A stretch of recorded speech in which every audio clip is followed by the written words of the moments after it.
성령을 쫓아 행하는 방법. 첫째, 성령님의 일에 마음을 두어야 한다. 육신을 쫓는 자는 육신의 일을, 영을 쫓는 자는 영의 일을 생각하나니 육신의 생각은 사망이요 영의 생각은 생명과 평안이니라. 로마서 8장 5절에서 6절. 성령을 쫓아 사는 영적 생활의 비결은 먼저 영의 일들을 생각하고 영적인 일들에 우선을 두는 것이다. 이렇게 할 때 우리는 우리의 영 안에서 일어나는 일들을 항상 의식하며 영을 쫓아 살 수 있게 된다.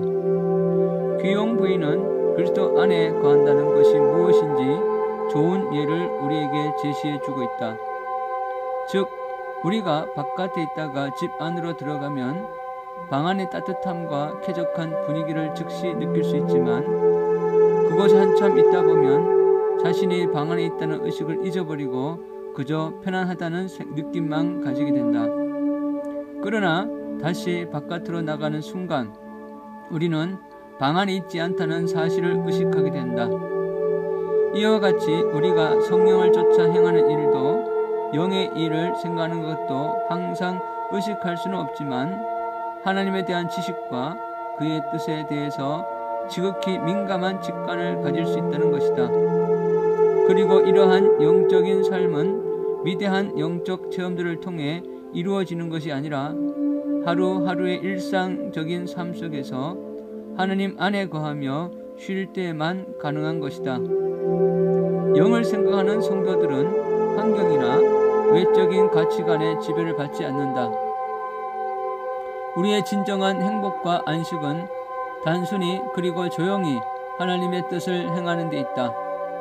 하나님과 연합된 삶을 사는 영혼들은 주님의 일을 할 때와 같은 동일한 열심으로 일상생활에 일어나는 모든 일들을 기쁘고 즐겁게 행할 것이다.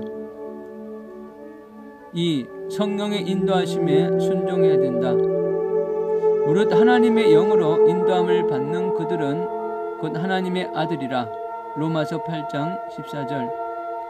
하나님의 성령은 하나님의 자녀들 곧 그의 신성한 생명으로 태어난 자녀들에게 감동, 이끄심, 절제, 확신, 그리고 내적 증거 등 갖가지 영적인 인도를 나타내심으로 그의 뜻 안에 거하게 하신다.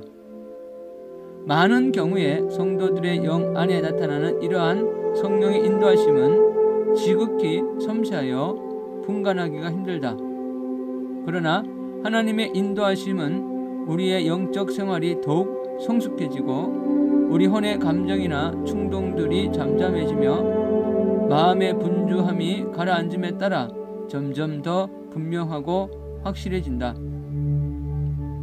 이에 대한 예를 한 가지 들어보자.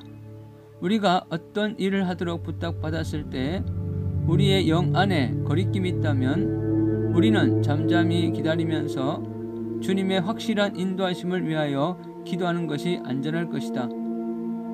이 같은 자신의 내적인 거부감은 하나님께서 아니다라고 말씀하신 것으로 받아들일 수 있기 때문이다. 또 어느 집회에 참석을 했는데 이상하고 비정상적인 현상들이 일어나고 있다고 가정해보자.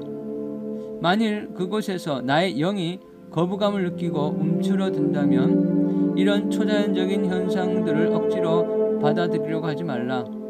바울은 무릇 하나님의 영으로 인도함을 받는 그들은 이라고 말한다. 하나님의 성령은 당신의 자녀들을 부드럽게 인도하시지 억지로 끌어당기지 아니하신다. 그러므로 하나님의 자녀들이 잠잠히 기다리며 순종하고자 한다면 틀림없이 그분의 인도하심을 의식할 수 있을 것이다. 또 한 가지 주의해야 할 점은 성령의 인도함을 받을 때 우리의 의지를 사용하여 의도적으로 선택하기 전까지는 어떤 일도 행해서는 안 된다는 사실이다. 혹 이런 일을 하라, 저런 일을 하라는 감동이나 인도함이 있을지라도 그 느낌을 하나님의 말씀에 비춰 검토해보고 분명히 자신의 지성과 마음으로 하나님의 뜻이라는 판단이 내려지고 의지적으로 해야지 하는 선택이 내려지기까지 행하면 안 된다. 바울은 내가 기도하노라 너희 사랑을 지식과 모든 총명으로 점점 더 풍성하게 하사 너희로 지극히 선한 것을 분별하며 라고 기도한다. 성령께서는 우리에게 이러한 깨달음과 총명을 주사 우리 안에 선과 악